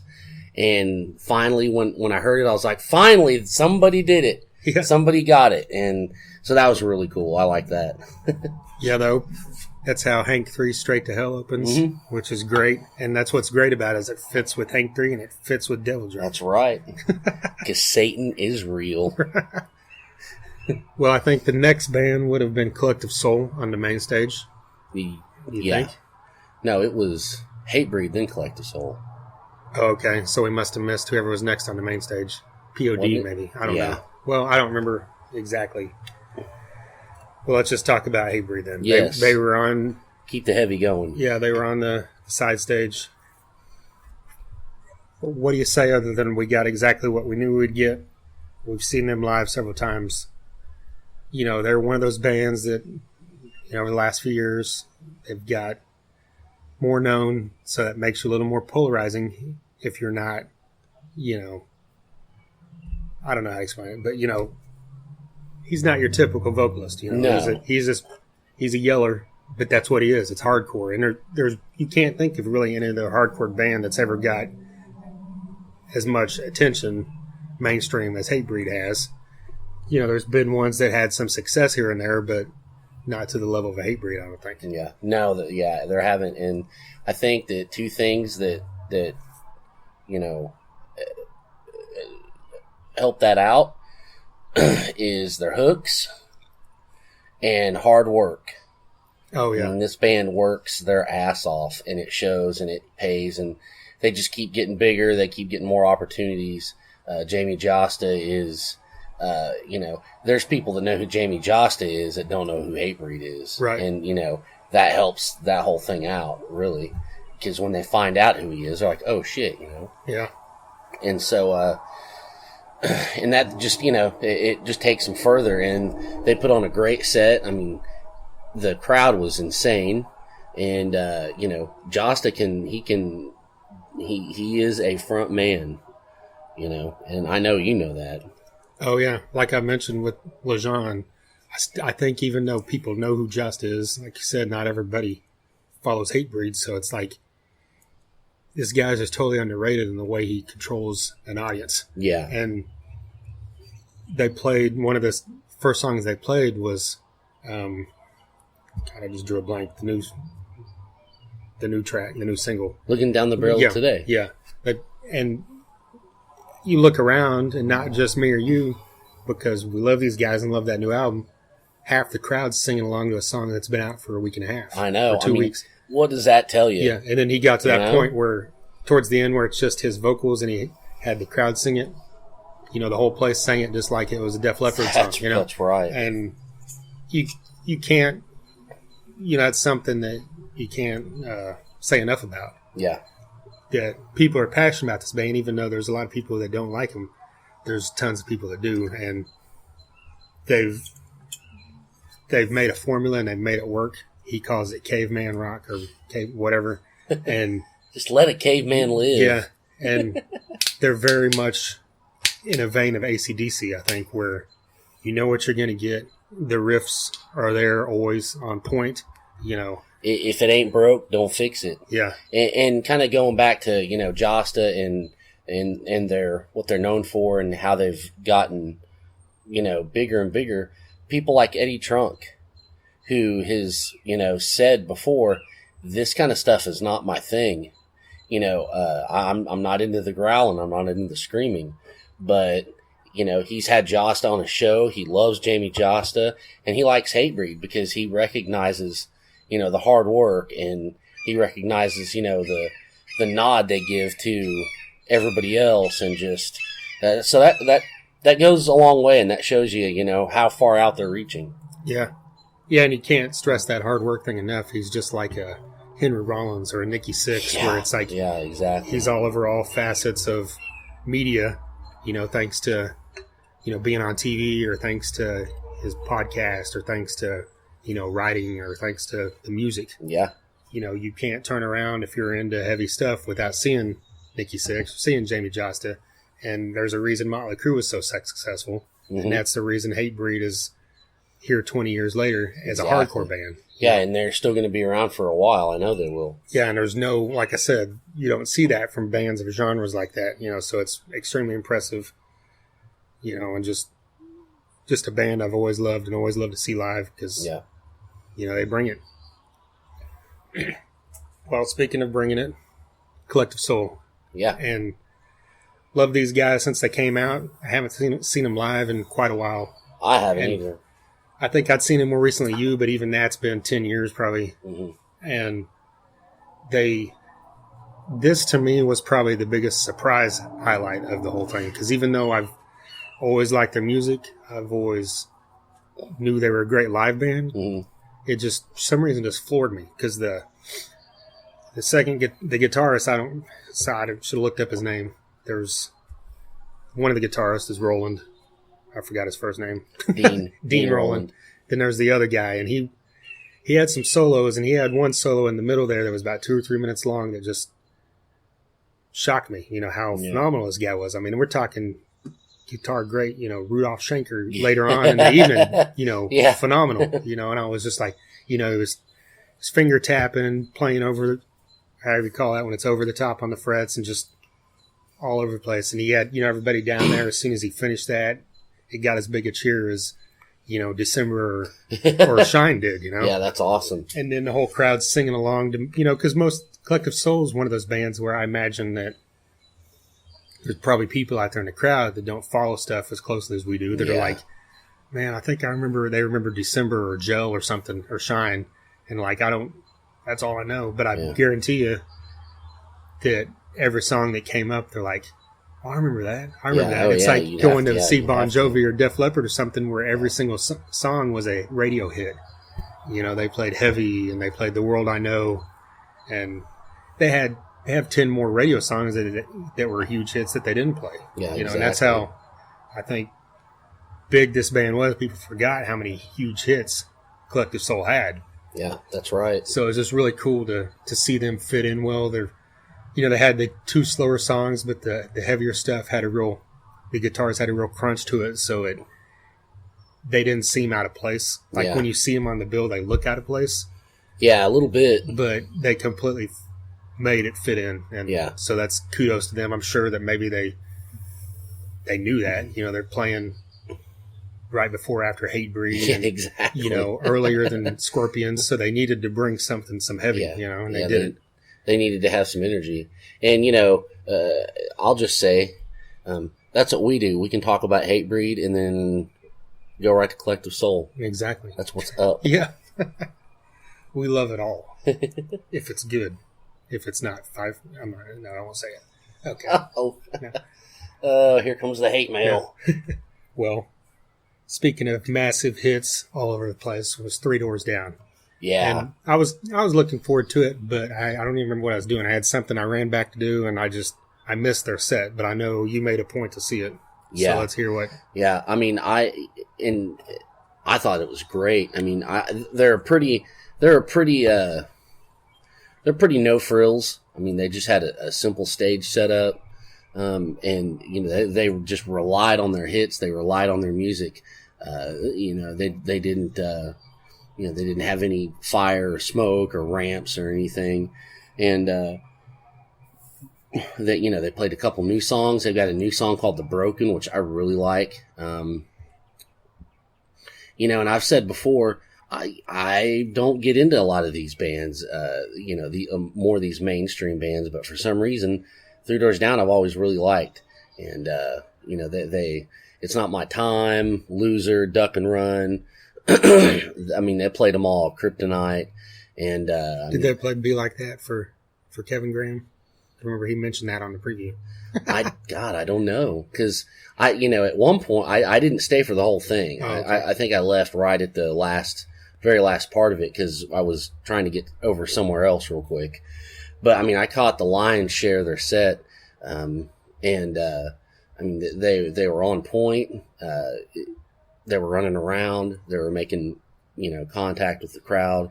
And I know at one point you said you'd seen them and it was just a little kind of lax. Yeah. I mean, not not performance music-wise. They sounded fine. It was just, I don't want to use the word boring, but that's what it was. Yeah. I mean, it was just, but I said that before. They had Alter Bridge opening for them. They had Shinedown opening for them. Maybe that's what it was. Both those bands, are full of energy live, and they're phenomenal vocalists on both those bands. Yeah. And, of course, Mark Tremonti's just letting loose. And this was, both those bands only had 1 or 2 albums at that time, so they were full of energy and just, like, proving themselves because they were in an arena opening for Three Doors Down. Yeah. And I think that might have hurt. Kind of what I said with Disturbed earlier with Rob Zombie before them. It might have just hurt, how good it could have been better because someone else, was so good. Yeah, definitely. Well, this time, they were getting into it. The guitar players were switching sides of the stage, and it was great. It was and people freaking love that band. I mean, just screaming every word. Yeah, I mean, so that was a impressive set. I really enjoyed it. Well, I think the final band of that night then was Scorpions, right? Yeah. Oh, I know they were, but I meant the final next one we saw. And you can't, I've said this before, I can't say enough. I don't want to keep repeating the words here, but I don't know how to put into words how great the Scorpions are live. Mm-hmm. And they're one of those bands that took me years and years to get the chance to see, and I finally saw them 6 years ago at Rockin' America at another outdoor festival, and they completely brought it. It was everything I hoped it would be, and this time was no different. It was full of hits. Another band had so many hits that there's several more songs that they could have played that they didn't. Yeah. And they put in some songs, some really old songs like Coast to Coast and Loving You Sunday Morning and stuff that weren't massive hits. That's kind of cool because always rather love than when a band does that. Yeah, rather than just pumping out, they could have played Rhythm of Love, they could have played Send Me an Angel, they could have played whatever, but it's cool that they played this. Yeah. My only complaint was they didn't play Tease Me, Please Me. I know you probably don't care about that, but they played Wind of Change, and I would have flipped that out. If you're going to play a song from that, let's rock it with Don't Believe Her or Tease Me, Please Me. Yeah, well. But hey, Wind of Change, that's a good break, slow down song in the crowd. That's a hit, man. Yeah. Last time I saw them, they don't play that every time. Well, that was awesome. And, it brought the crowd, sing along, lighters up in the air. Yeah. Massive power ballad hit, that kind of thing. Yeah. And what a stage setup, huh? Oh, yeah. That was nuts. You said no frills, ramps, smoke, or whatever for Three Doors Down. Well, Scorpions, took care of that for both bands. Made up for it, didn't they? Yeah, they had this that huge riser that the drums were on top of. And so I thought it was kind of funny throughout the day when you went by and you see the other band's banner behind there. Half of their banner was covered up by Mickey D's drum set. Because it was so goddamn gigantic fucking riser, yeah. But that's the way it's got to be done because you can't set up a drum set, after no kidding the band before them that night. Yeah. And the other thing I was going to bring up was just Mickey D. It was good to see him again. And fuck, man, I love his drum solos. I love his drumming. It's technical, but it's also just like balls out too. And I mean, I don't know, that guy's a machine. And I'm really glad he's got a good big act to be with now. Yeah, and he, like we mentioned when we saw him with Motorhead last year, he's totally intense and all over the place live and just like sticks out, even when you're on stage with an icon like Lemmy or Phil Campbell, he just brings it. And then Scorpions, of course, their drumming isn't as fast as Motorhead's, but he fits in perfect with that too, Yeah, and he nailed everything. Yeah. And I tell you, I'm not a huge Scorpions fan, but, I was like, well, Mickey D's with him. I watched it. Yeah. And I know, so I'm very glad we got to see this with him there because I assume James Kotak's going to be back eventually. Yeah. So very cool that they got an iconic drummer to fill that spot. And so if you saw Scorpions, you need to know who you were seeing live. You were fortunate. You saw Motorhead's drummer, and he was a rare deal. Isn't he? He did some dates with Thin Lizzy, or he's going to as well. So I mean, I think, or maybe that's later this year. Scott Travis from Priest is doing. Oh, is that what that is? Yeah, okay. With Tom Hamilton. Well, he was doing something else as well. Yeah. I forgot. And like you said, I'm glad Mickey D is getting out there and still bringing us the beats live. And he won't go away anytime soon. There's always going to be someone that's going to beg to have a guy like that in their band. So yeah, he'll be in demand. He'll get something. Yeah. Well, Saturday night after the main stage ended, as we mentioned before, there's always the post show parties out in Axis and Camp Yeager, and this was our big night because two of the bands we wanted to see the most were both playing Saturday night late. Yeah. And we got over there and found Travis D. Davis from the W Adore, and he introduced us to everybody in the band. Yes. Because we didn't really know the other members. We've known him for a while now, and he's another guy that we send huge thanks to many times because he's a big supporter of this podcast. We couldn't do it without guys like him for sure. Yeah, he's, not just listening. He's spread the word. He's brought us a ton of followers. He's, supporting us. He was wearing our T-shirt that night on stage. Which is amazing. It's invaluable. Yeah, mad respect for that. And talked to him for a bit before they went on stage. They went on stage and they totally they 100% brought it, and just a heavy band, and her vocals were so much more metal or intense than I thought they were going to be. Maybe it's just because live, because we've talked about how cool it is that her vocal style, is different than your standard female metal vocalist. Yeah, and it's not real high pitched. It's not real rough. It's right in the middle. It's like this punky kind of thing. But when she got out there live, she did that, but she also was screaming. And those could have been the new songs too. I don't know, but I mean, it was just great. She had a lot of energy. She had the crowd into it. They all had the crowd into it. Phenomenal band, excellent guitar work. Oh yeah, of course, the drums and bass. Great rhythm section. We know that. So she looked good. She sounded great. And as in this interview, you're going to hear, whenever we get it up, she's got some sass, and and that comes out in her presence and in her vocals. And as far as the band, I mean, it was just on point. Just riff madness. Travisty's a monster drummer. And they their songs were just so much more just hot and electric and just badass live. I mean, it was super, super impressive. And, I wish they gigged around here more. I'd go see them a lot more, Yeah. And hopefully they will. Hopefully this opens up doors for them, Well, yeah, and like you mentioned, impressive live. They sound great on record with the demo they put out, but they're just one of those bands that it's even more impressive when you see them live. And you can't say enough about that, because some bands sound great on record, but then don't pull it off live. And when you can bring the level up live, that just shows how great of musicians you are, how great of a band you are. Exactly. So, like we mentioned, be on the lookout here in the next 2 or 3 weeks for an interview with almost the full band. The bass player wasn't able to make it, and because unfortunately, shout out to him. I know he had a loss in the family that weekend, and he had to bail after their last performance, I believe. So we're sorry to hear about that, and much love to him and to his family. That's right. So be on the lookout here in the coming weeks for our interview with the W Adore. Look them up on Facebook and, grab some of their music.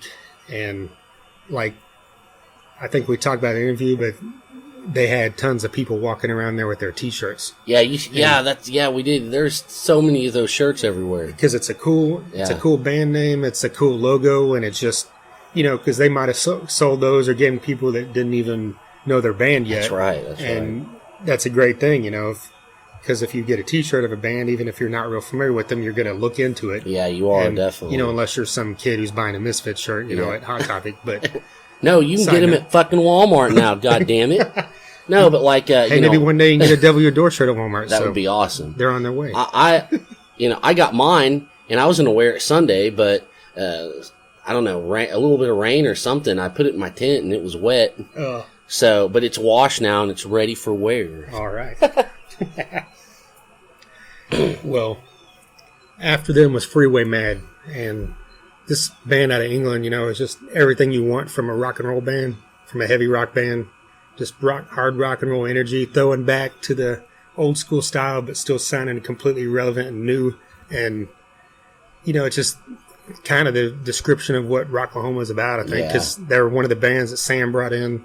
And I think they played another shot at the retrospect stage, and I think they might have even played the pre-party as well. But it's kind of like some of these bands playing 2 or 3 times. I'm glad they were, because because if Devil Your Door hadn't played again, we wouldn't have been fortunate enough to see him, because we missed him the other times. But so really glad I got to see most of Freeway Mad, and they're another band that you need to check out. That's a really cool band name as well, and can't say enough about. We didn't see any bad performances. We saw performances from bands we don't like, but even as much as I rip on Five Finger Death Punch, they're a solid band live. But anyway, so I'm not going to get on a tangent, but just to say there are bands that most everybody out here, if you're there, even if you're out in the campground, you're there because someone put you there because you belong there. That's right. That's right. But anyway, after Freeway Mad was another one of the bands that right there at the top of our list. Oh, man. Yeah. We were wanting to see, and that's Screaming Red Mutiny. Oh, man. And just like Devil You Adore, if you've listened to our podcast, you've heard us talk about these guys relentlessly. And we were talking about Screaming Red Mutiny based off of 2 songs, that we had heard. Yeah. And based off of what these other 4 guys had done in the past. Yep. And if you're not familiar with that, that's King Shifter, The Joint Effect, Even the Dogs, and Blackwater Rebellion. Yeah. 4 bands that we really love. And then here they come together to form this new band. So we know it's going to be good. We had the honor of seeing them record one of their songs, or John Halata record guitar parts before our interview with them a while back. I think it was for Last Goodbye, right? I think so, because that was the first song they put out. Yeah, it was a huge honor. And, I mean, these guys had a big buzz going into this, because it was like their first shows. Yeah. And, and it was just, mind-blowing live.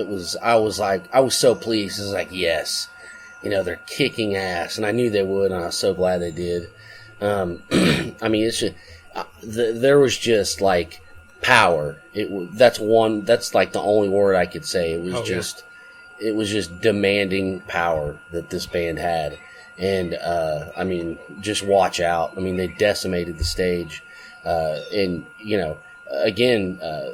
Thrasher went with us, and he didn't know these guys from anybody, and he was like, who is this? They're fucking great. And I'm like, well, there you go. That's how you know. Yeah. Because he didn't know anything about, the bands these guys had been in or anything.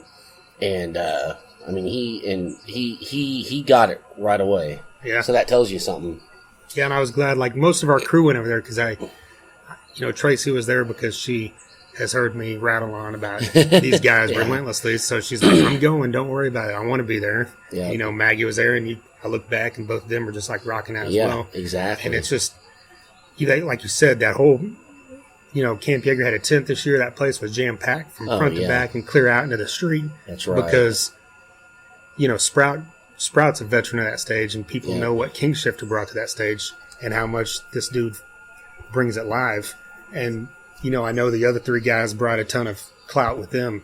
And, man, John Halata is just a freaking beast, of a guitarist live. Yeah. And, Mike Starkey and Tony Hinton, just round this thing out perfect to just, like you said, power. Mm-hmm. And, you can't say enough about that. And it lived up to every inch of hype and hope that I hoped it would. And, they're going to be back here in Tulsa here in like 3 weeks. Yeah. They're, if you're outside this area, if you're in Kansas, they're playing Wichita the week after next. And they're also playing Kansas City. They're one of those bands that are going to get out there, and I think it's going to benefit them because they've got a great sound, and I can't imagine them not picking up steam the same way, Sprout did with King Shifter, where they traveled the country and had a following, in different spots around the country. Yeah, you gotta see this. And it was great to talk to him after the show, so,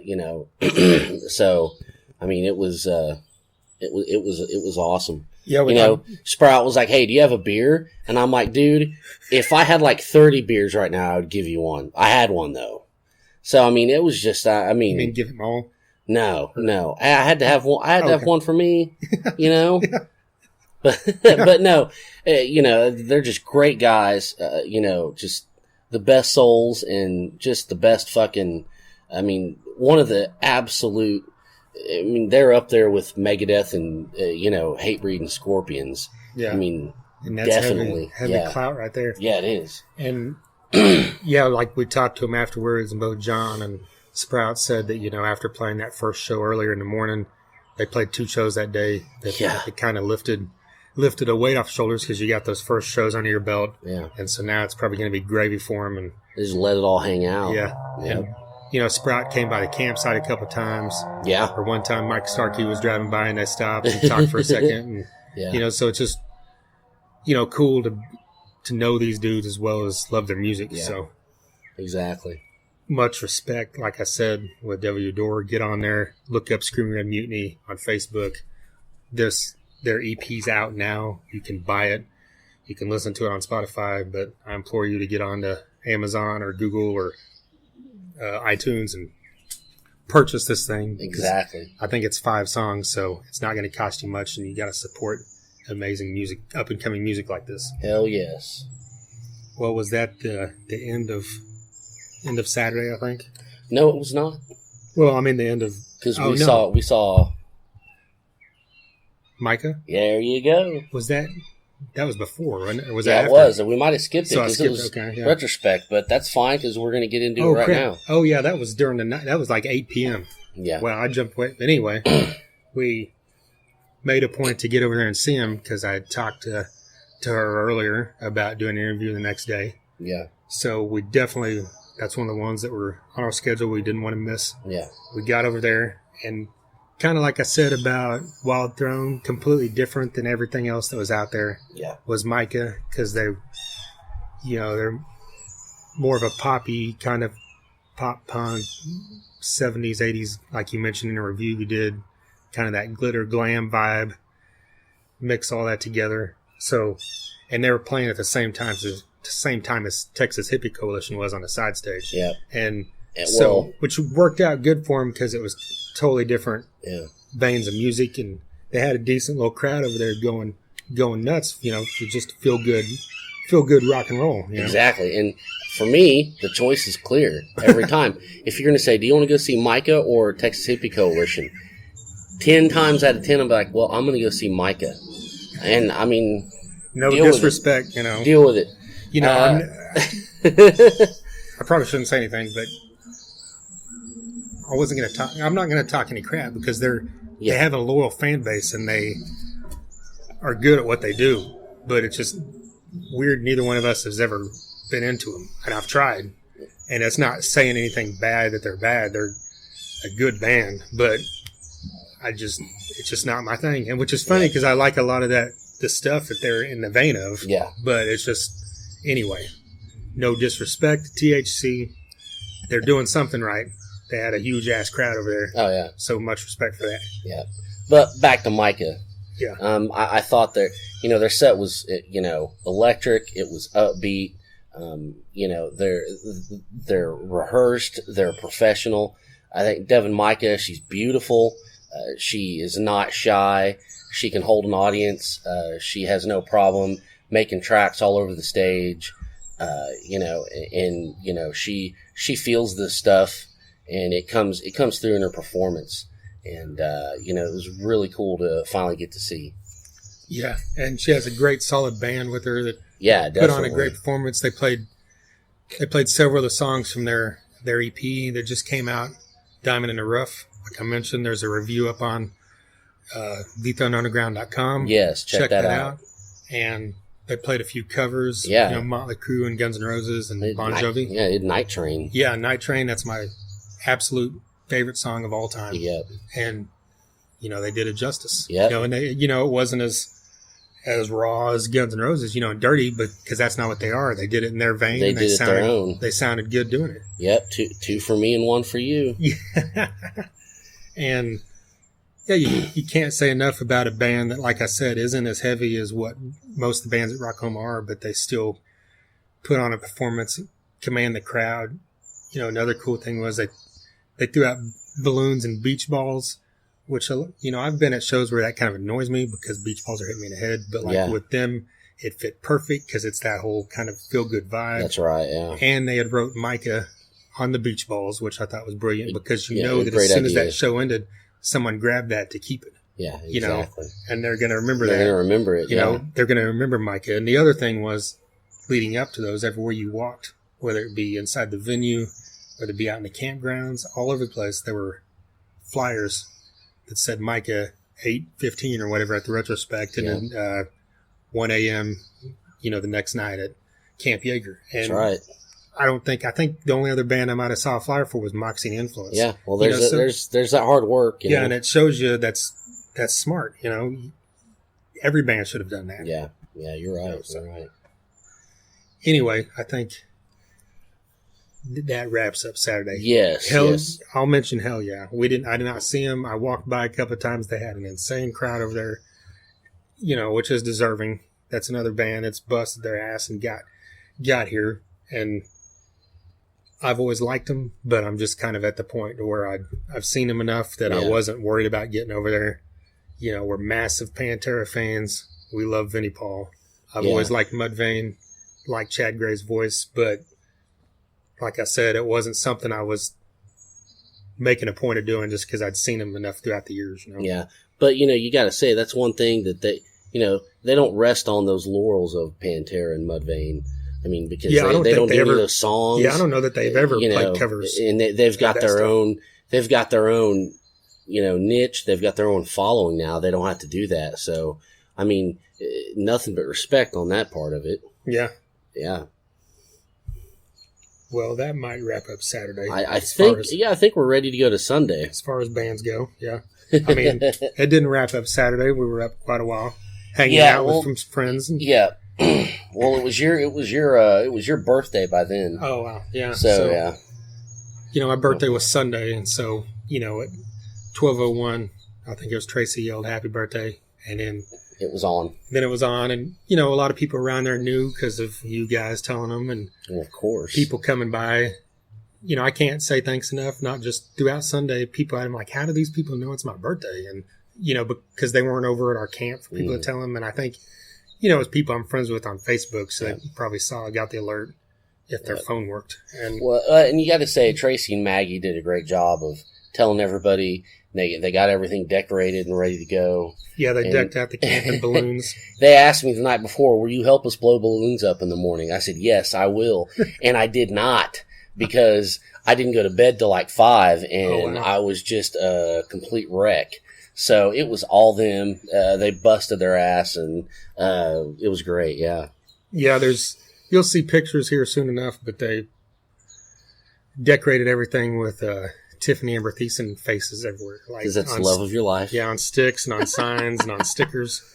You know, she's been the love of my life since I was like 12 or 13 when Saved by the Bell came out, and into 90210 and all the amazing Lifetime movies. Yes, I use the word amazing. Oh, Jesus. White collar. You know, hey, whatever. So we just need to keep going. So every time I turned around on my birthday, I saw Tiffany's face. And, of course, I saw my beautiful girlfriend's face. So it was a wonderful day. Yeah. I saw your beautiful face. Oh, right? God. Just anyways, keep going. Okay. So, again, thanks to everybody that came by or wished me happy birthday throughout the day. Nothing but thanks for that. Yeah, definitely. Well, Sunday, straight up, be honest, was Friday and Saturday were jam-packed as far as bands I wanted to see. Sunday only had a few, and it's funny because they're not the ones that the majority of people cared about, you know? Yeah. Most people were probably excited about, you know, Saint Asonia or, you know, I can't remember who else was Sunday, but... Five Finger. Oh, yeah, obviously, and Chevelle, but I had no interest in any of those. Yeah. And...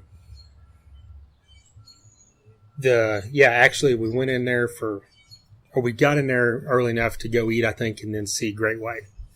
And then that's whenever they evacuated the premises because Lightning started, and so I think, and that's pretty much the big sign for a lot of places.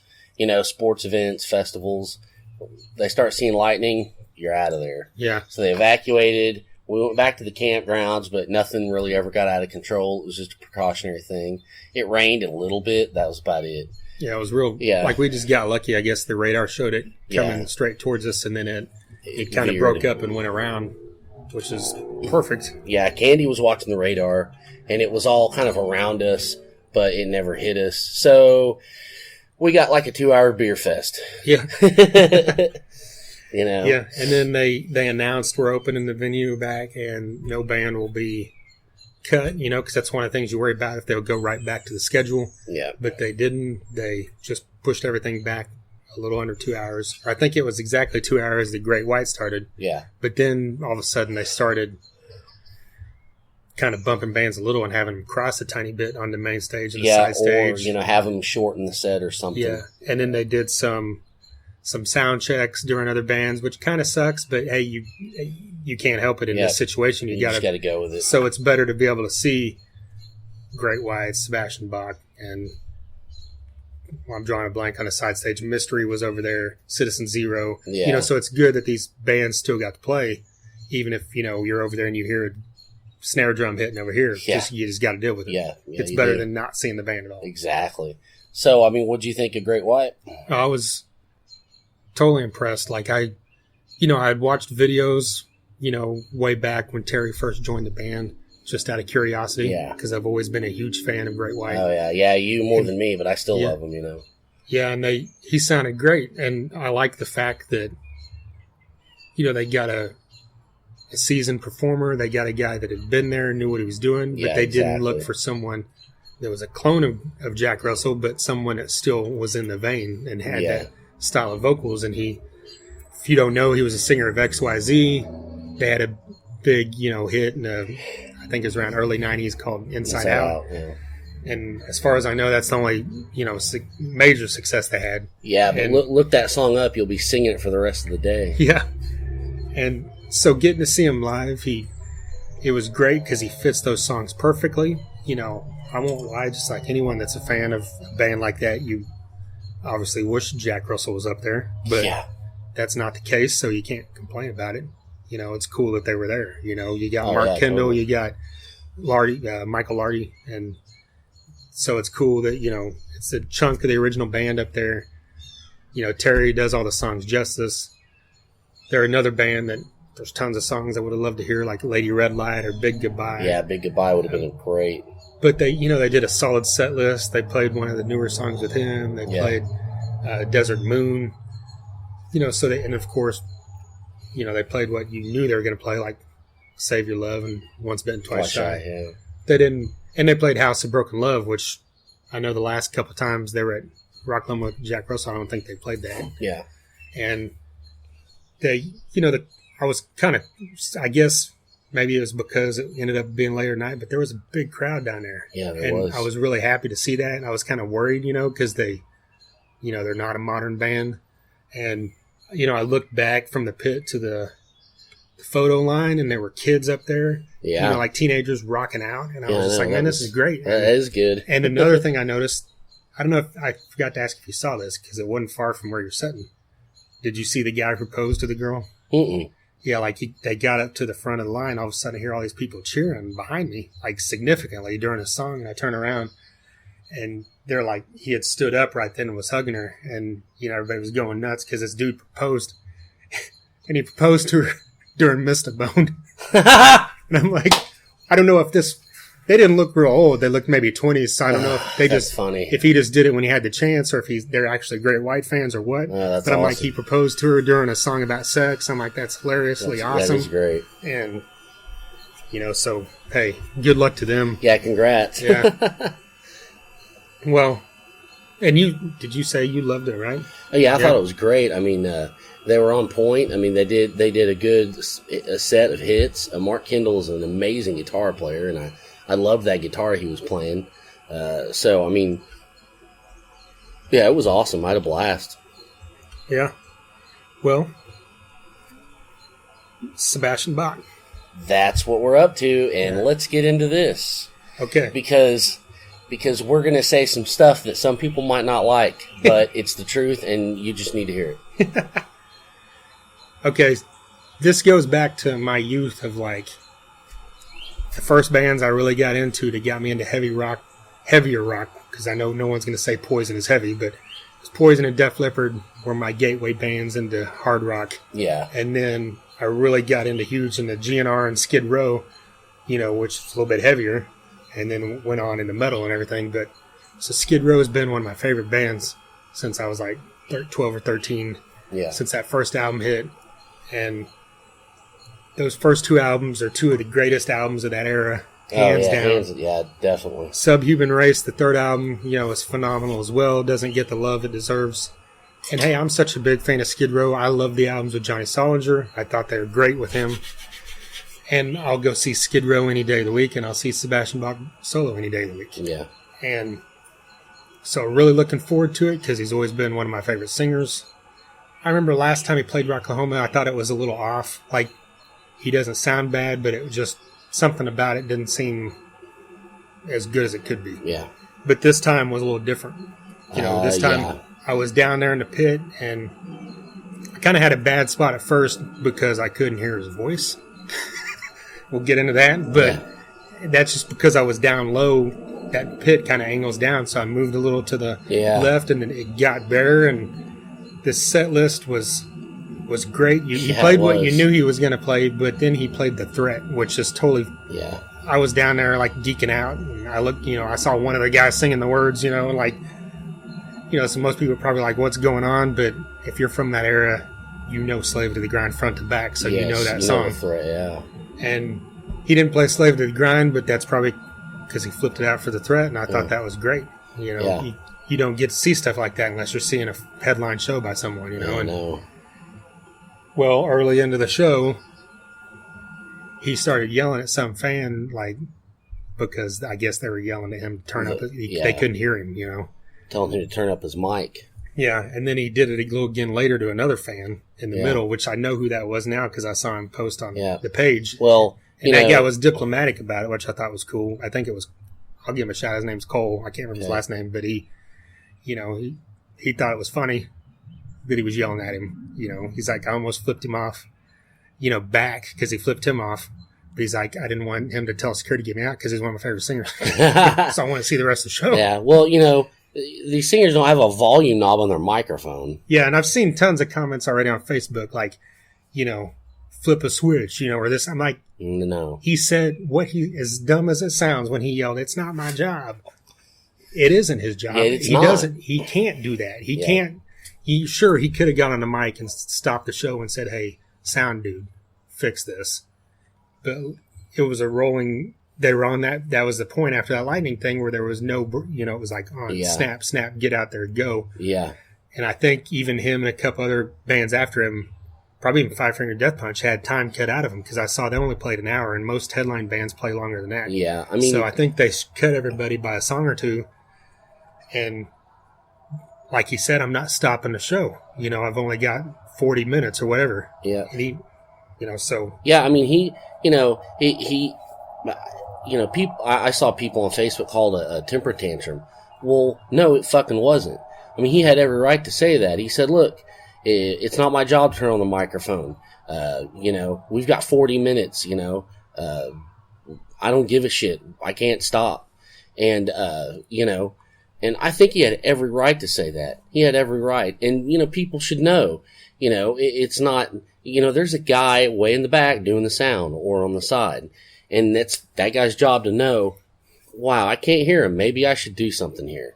Yeah. And like you said, all the set times got moved back and they were rushing everybody. They're doing rolling sound checks.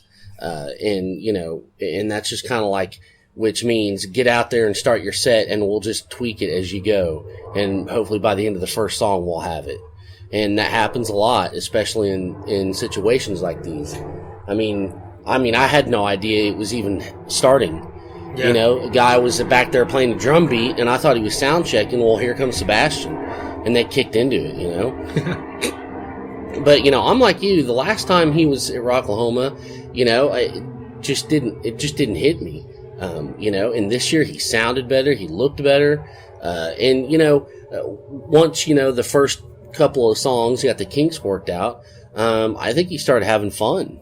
Oh yeah. You know, he was smiling. He was, you know, he took like 2 pictures with the crowd, you know, because the crowd was going insane. And, you know, maybe that rushed thing added to the just excitement of the whole deal. Yeah. And he sounded freaking great. So, I mean, and that was kind of like the beginning of the festival. I was like, I don't really know if I'm going to go check him out. But I just decided, well, I'm already here. So I just stayed there. And then I'm glad I did because he kicked fucking ass. Yeah. That's a good point because then after, like you said, after the kinks were worked out and he got into it, he didn't look, you know, because a lot of times when a show starts like that, you see people get pissed off and you can see it in their performance. Even if they sound good, they just don't look happy. Yeah. And as soon as the show ends, they say thanks and walk out the door. Yeah. And you're like, well, that's going to be one of those performances they fucking hate and never remember. But like and it's funny because Sebastian Bach's one of those guys that kind of has been notorious, you know, for getting pissed off and saying stuff. And, you know, I've always, you know, people used to give him shit back in the day, you know, Metal Sludge and whoever. Yeah. But I always commended Bach because, you know, as much as I love Guns N' Roses and Axl Rose, when Axl would get pissed off, he would obviously, you know, walk off stage. Yeah. We know that. Or jump in the crowd or do something. You know, Sebastian Bach was one of those guys that no matter what you thought about him, he didn't miss a show. He wasn't late. You know, and he put on a fucking performance, even if he wasn't happy, you know. But this time he got through that. He looked like he was having a great time. He sounded great. Towards the end, the last song obviously was Youth Gone Wild, and he brought out Michael Starr. Yeah, that's right, he did. From Steel Panther, and Michael Starr, of course, we know the dude has a phenomenal voice. Yeah. And he sounded phenomenal singing it with Sebastian. Yeah, you know, they got awesome. 2 totally different styles of voices. And you know that Michael Starr knows that song back to back anyway, not just that, of course, because Steel Panthers played covers for years before they had their first original album come out. And I know Sebastian got on stage with them tons of times in L.A. at the Viper Room when they did that. So it was just really, like you said, I was really glad that he finished out the set at the end. Yeah, he did the big picture, you know, like a lot of them do. I saw one that Rob Zombie did that was really cool. And, you know, all those. So like I said, I defend the guy for what he did, you know. Sure, he could have done it different, but at the same time, I don't care. It was, when he did it, I was laughing. I looked at the guy next to me because Tracy went down there. She was still with you guys, and like the guy next to me was a cameraman, and he was like laughing his ass off. So I think it was kind of 50-50. Some people get instant butthurt if a singer isn't to their liking 100% of the time, and that's going to happen no matter what, you know. Yeah. Guns, like I said, Guns N' Roses is my favorite band, and I still love Axl Rose and will defend him to his day. But sure, he's done stupid shit. Yeah. But I love the music. Yeah, you know? well, I mean, I loved that he did it. And, you know, like I've said this kind of before, you know, it's their show, not yours. Yeah. They're up there. They've got to do it. So, you know, you need to get on board and you need to just be glad you're there, I think. Yeah. You know? And a ton of people think that these people owe them something. And I can't remember who it was years ago. It sounded a little dickish, but I can't remember. Some performer or some guy in a band said that when you pay for a show, I give you a show, that's where the transaction ends. Yeah. It's just like anything else you buy. Whether, you know, this is a business, it's called the music business. These bands are a business. You know, Motley Crue is a great example. You know, Tommy and Vince haven't liked each other for years, but they still got on stage because they knew that it's a fruitful business. Exactly. Made them a lot of money. But you know, these bands don't owe anybody anything. Sure, they owe you gratitude for helping them get there, but you paid for an album that they busted their ass to make. Yeah. And a lot of you people didn't pay for the album. You stole it on BitTorrent site. That's right. Or you only listen to it on Spotify where they get next to nothing for it. And then you complain because, you know, he said it's not my job or because someone didn't wait around after to meet you by the bus. Yeah, exactly. Whatever. I mean, look, you know, all that extra stuff is a bonus. You know, they don't have to bring you on the bus after the show and let you watch Archie Bunker with them. No. CJ Pierce might do that. Yeah. And shout out to him, of course. But I mean, again, this is their show, and they've got a lot on the line, especially these days. So, I mean, I think a little bit more understanding in these kind of situations is needed, I think. Yeah, so I'm definitely glad his show was good. And like we both said, we'll defend the guy. Oh, yeah, definitely. Not long after that was Steel Panther. Yes. We didn't see Chevelle because I've seen paint dry before, and it's pretty damn boring. Yeah. Oh, shit. Steel Panther is a band that, I've seen people talk crap about them before, and hey, that's understandable. Not everybody's into comedy in their music. And that's this thing, When first time I saw Steel Panther, after walking out, I'm like, they could have played like 4 more songs if he had not talked for a while. Yeah. But obviously at this show, his bits were real quick and precise because they had a real limited time. Yeah. But you see a headline show and you're getting 20 minutes of stage rant, it's too. It's freaking hilarious. But it's like, when you think about it, it's like, that's what these guys are. And it's like, it's part of the show. Yeah. And that's what they're doing. They're putting on a show. But at the same time, these 4 guys, especially Michael Starr and Satchel, are as good as any musician out there. Oh, yeah. They're as good as, the Scorpions or anybody that is performing. They deliver it. Yeah, and they're an amazing live band. All 4 of their, studio albums are phenomenal. And they're not for everybody because they're a little over the top, in your face sexually, but it's hilarious, and you can't say enough about someone that can pull off comedy perfect and musicianship perfect. And they do it for sure. Yeah. It was a fun set, man. It was a fun set. It would have been nice to be a little longer, but with everything going on, I mean, I was satisfied. Yeah. It was a good night. Yeah, and I read later that I guess some dude was crowd surfing on a blow up raft. Yes. And I missed that. I didn't see that. I was way to the side. There's so many people there. I was real up front, but I was way to the side because there's so many people. Yeah. But so I didn't see what was going on mainly behind me, but that'd be interesting to see some video from that. It was awesome. And that pretty much wrapped it up because we saw a couple songs from the band after that, but we did not care, so we walked out the door. Yeah. And that's all I'll say. And, that's right. We saw after that, I don't think you made it over there, but I saw Mycah again at the Camp Yeager after party Sunday night. And it was cool because they changed up their set list totally. Nice. I saw like the last few songs, and a lot of these bands playing more than one set will just repeat their set list, which is fine. But it was cool that Mycah changed it up. So I saw him play Revolution by the Beatles and then a couple of their original songs, and so it was a cool way to cap everything off too. See another one of the bands we really enjoyed, close this thing out. And there's so many bands like you mentioned at the beginning of this thing that I really wanted to see Locust Grove because I haven't seen them before, but I did meet Zane the night before after Screaming Red Mutiny. Yeah, talked to him for a bit about being on the podcast, and he said they'd love to. So hopefully down the line you hear some Locust Grove on here. Yeah. And if you're not familiar with Zane, he was also in Annie Mortem, which is a band we're both big fans of that made a name for themselves a couple years ago that are out of Oklahoma as well. Really wanted to see Cody Slane of Blackwater Rebellion and Scorned. Missed those. That was one I was really felt bad about, but God, everything just got so fucking crazy, at different points, Severmind, Driver, Right. I know there's a couple more. I think did I write that down? Enslaved by Fear was another one I really want to see, and Drek, see them again, and Fist of Rage, of course. Yep. And Grind was at the beginning of it all. We missed because we were over at Camp Yeager, and just kind of. Or actually, we were doing an interview. Yeah, the interview we were doing got pushed back. So, that just one of those things. Yeah. Well, speaking of interviews, we've mentioned throughout. We had one with Sam from Retrospect Records, who's been out there for 9 of the 10 years. He'll be there again next year and in the future. Does a phenomenal job with all this. And then we also had one with 3D in Your Face. We had one with The Devil You Adore. We had one with Devin Mycah.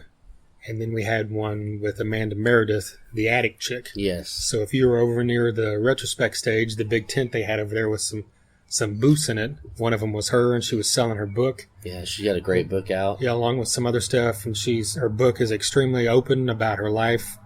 You know, her drug addiction, becoming homeless, losing her child. You know, everything that went with this. And she's now got a book depicting all this in detail. And she came on the podcast here to talk about all of it in detail. And she was really forthcoming and a very cool person to talk to just about stuff in general besides her book, and really looking forward to getting that one out. Yeah, I mean, I'm an awkward person, and to meet someone that makes you feel right at home just right away, and just such positivity, that was one I really enjoyed, and I can't wait for everyone to hear it. Yeah, so be on the lookout for that soon enough. And she's also, I don't know what she's got next, but she said she had been on tour with Saving Abel and Saliva, selling this book, you know, in the merch area, which I thought was totally cool, because that's unique. That's not something you normally see. It's different. So I'm glad she's getting her name out there, and she's got more books coming. So be on the lookout for that. Look her up, Attic Chick, on Facebook. Well, look us up as well, thethunderunderground.com. Please. Thank you to everybody that came by the campsite and said hey, or yelled at us as we're walking by, or we gave cards to. And if you're listening or looking us up, can't thank you enough. Facebook is The Thunder Underground. YouTube is The Thunder Underground. Instagram is The Thunder Underground. And, of course, Twitter is THNDRUNDR Ground. Periscope is Thunder Underground. And then, when I'm forgetting, SoundCloud.com/Thunder-Underground. You can't miss us. Yep. 65 other episodes, including guys from Warrant, Europe, Crowbar, Sons of Texas, Drowning Pool. Yeah. Overkill. Wino from The Obsessed was on there with his band Spirit Caravan. A lot of these guys that were at Rocklahoma. Yeah, bands we just mentioned like Severmind and Driver and Grind as well, and tons of other stuff. So I just appreciate you guys listening. Appreciate you checking us out. Look for us coming soon. All these ones we just mentioned, and of course, tons more stuff. So 10 years in, wrapped up another Rocklahoma. That's right. I think we'll be here for Rocklahoma 20 or what? Let's do it. I'm ready. All right. Who did we say was going to be at Rocklahoma 20? Was it? Oh man, it'd be Five Finger Death Punch going on at 6 p.m. because they kind of lost their way somewhere. Yeah, Ivan Moody, punched someone else, and they broke up, and then they got back together. Well, by then they'll have Jizzy Pearl singing for him. There you go. Well, I would go see that because that would be better vocally. I'm not lying. I love Jizzy Pearl, and he's way better than Ivan Moody. And of course, we might have Def Leppard on their final tour. That's right. We might have Paul Stanley's Kiss. Yes. Because Gene Simmons will have passed by then. Well, it'll be Nick Simmons, his son. Oh, there you go. We might have Jack Russell and Great White finally get together. I don't know. Anyway, now we're just rambling, right? By God. TheThunderUnderground.com. Until next time. See ya. Thunder Underground, y'all.